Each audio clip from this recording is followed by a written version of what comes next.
तर अयोध्येच्या मुख्य प्रवेशद्वारावरती देखील सजावट करण्यात आली आहे। आढावा घेतलाय गणेश ठाकूर यांनी।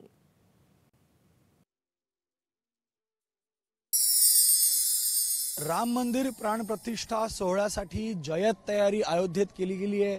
मी सध्या अयोध्या राम मंदिरला जोडणाऱ्या या मुख्य रस्त्यावरती आहे। कडेकोट पोलीस सुरक्षा आहे। कोणत्याही वाहनांना इथं येऊ दिलं जात नाही। ज्यांच्याकडे पास आहेत त्यांनाच इथून जाण्याची परवानगी आहे।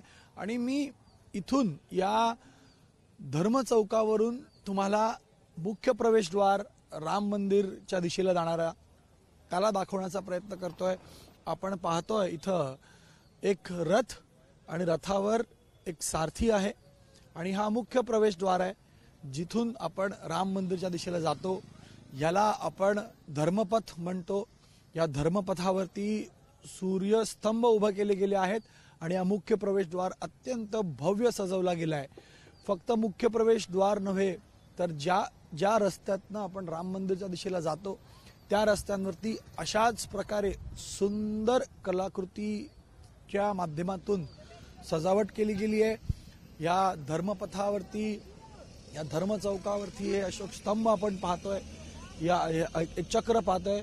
या चक्र मधून इथूनच मेन रस्त्याला सुरुवात होते।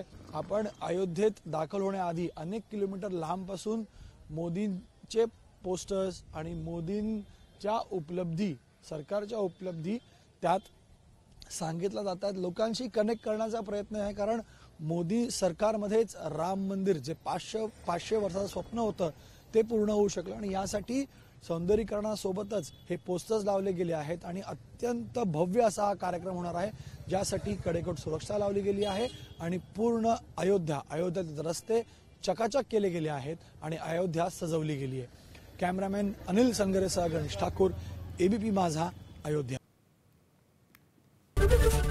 एबीपी माझा, उघडा डोळे बघा नीट।